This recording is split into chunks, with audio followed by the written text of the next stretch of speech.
There's a river in the desert. For thousands of years, it carved through sand and stone, turning one of the harshest landscapes on Earth into the richest civilization the ancient world had ever seen, the Nile. But here's what most people get wrong about ancient Egypt. They think the pyramids were the achievement. They think the pharaohs were just god-kings who commanded armies of slaves to build monuments. That's not the real story. The real story is about something far more interesting, something that echoes through every modern economy, every financial system, every wealth-building strategy we use today. Ancient Egypt didn't just build monuments. It built the world's first true wealth empire, and it did it through mechanisms so clever, so sophisticated, that we're still using variations of them today. Let me show you how. The geography of wealth. Here's something to understand first. Wealth doesn't appear out of nowhere. It's always built on a foundation. And for Egypt, the foundation was literally the ground beneath their feet. Every year, like clockwork, the Nile would flood, not destructively, predictably. The water would rise, spread across the floodplains, deposit rich, black silt from the heart of Africa, and then recede. And in its wake, the most fertile soil in the ancient world. This wasn't luck. This was the ultimate renewable resource. While other civilizations struggled with droughts, famines, and unpredictable harvests, Egypt had something no one else could claim: agricultural abundance. Year after year, generation after generation. But abundance alone doesn't create wealth. What Egypt did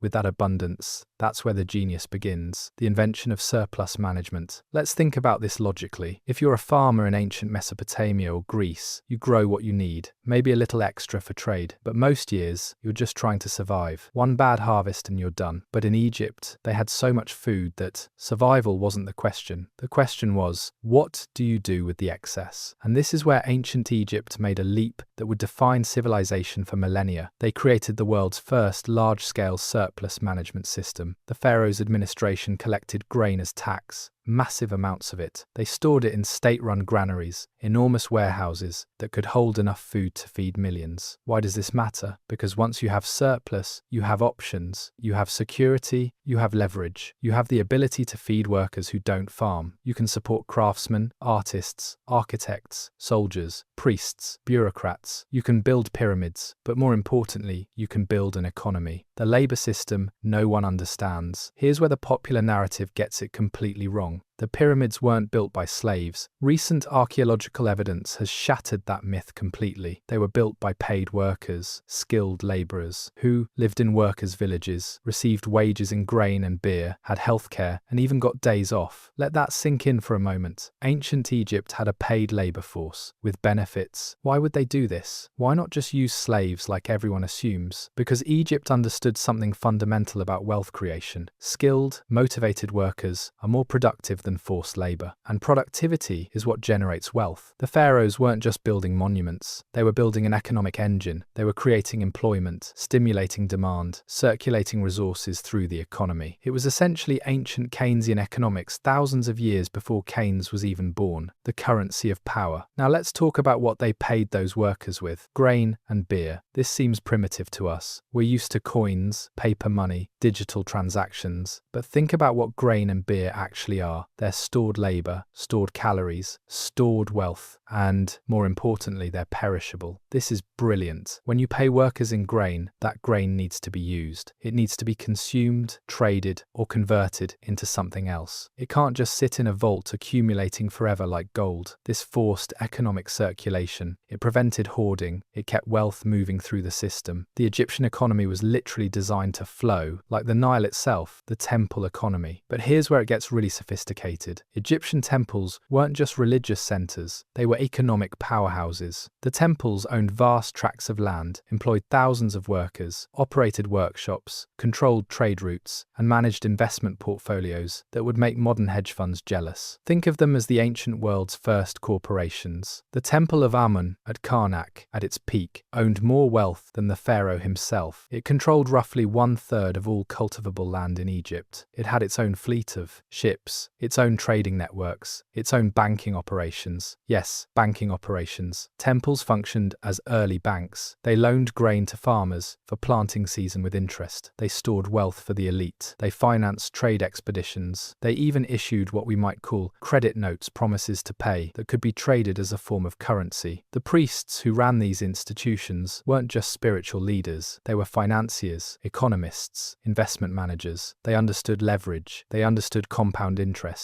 They understood portfolio diversification. They were building wealth on a scale most people couldn't even comprehend. The trade networks that changed everything. But Egypt's real genius wasn't what they produced, it was what they traded. Egypt sat at the crossroads of three continents: Africa to the south, Asia to the east, the Mediterranean world to the north, and they controlled the Nile, a highway that ran straight through the heart of their territory. No other civilization had such an efficient transportation network. Ships could sail south with the current and north with the prevailing winds. The logistics were perfect, so Egypt became the ultimate middleman. They imported raw materials: cedar wood from Lebanon, copper from Cyprus, lapis lazuli from Afghanistan, ivory and ebony from Nubia, frankincense and myrrh from Punt. And they exported finished goods, jewelry, textiles, papyrus, pottery, perfumes, high-value products that required skill and craftsmanship. But here's the key: they also exported grain, massive quantities of it, and because they were the only civilization that could guarantee surplus grain year after year, they could set the price. They had what economists call pricing power. They had a monopoly on reliability. This is how Egypt became wealthy, not just through what they made, but through what they controlled: the knowledge economy. Now, let's talk about something most people never consider: Egyptian education. Egypt was one of the first civilizations to develop widespread literacy. Not universal, but far more extensive than anywhere else in the ancient world. Why does this matter for wealth? Because literacy meant record-keeping, and record-keeping meant accountability, and accountability meant efficiency. Egyptian bureaucrats kept meticulous records: tax receipts, labor assignments, resource allocation, trade transactions, legal contracts.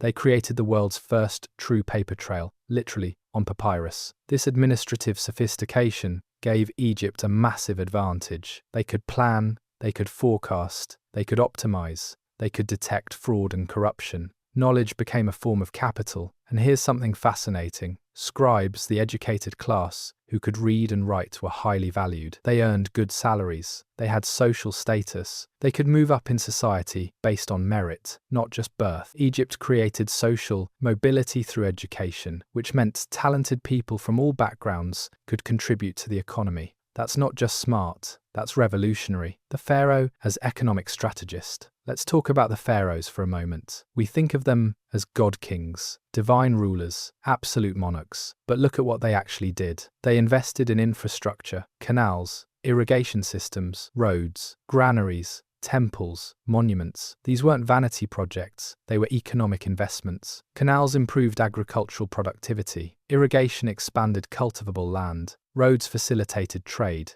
Granaries provided security. Temples employed workers and stimulated economic activity. Monuments? They were economic stimulus programs on a massive scale. The pharaohs understood that state spending could create growth, that infrastructure investments paid dividends for generations, that public works projects weren't just about glory, they were about building economic capacity. They were playing the long game, and for thousands of years it worked. The decline when the system broke. But here's the thing about any wealth-generating system: it only works as long as the fundamentals hold. Egypt's wealth was built on the Nile, on predictable floods, on agricultural surplus. When that changed, everything changed. Climate shifts, political instability, foreign invasions, administrative corruption, the rise of competing trade routes. One by one, the foundations cracked. The temples became too powerful and started competing with the pharaoh. The bureaucracy became bloated and inefficient. The military became expensive and unreliable. The tax system became oppressive and drove people away. The system that had generated wealth for millennia started consuming itself. By the time Rome conquered Egypt, the once mighty empire was a shadow of its former self, still rich by ancient standards, but no longer the dominant economic force it had been. The Nile still flooded. The land was still fertile. But the sophisticated system that had turned abundance into empire,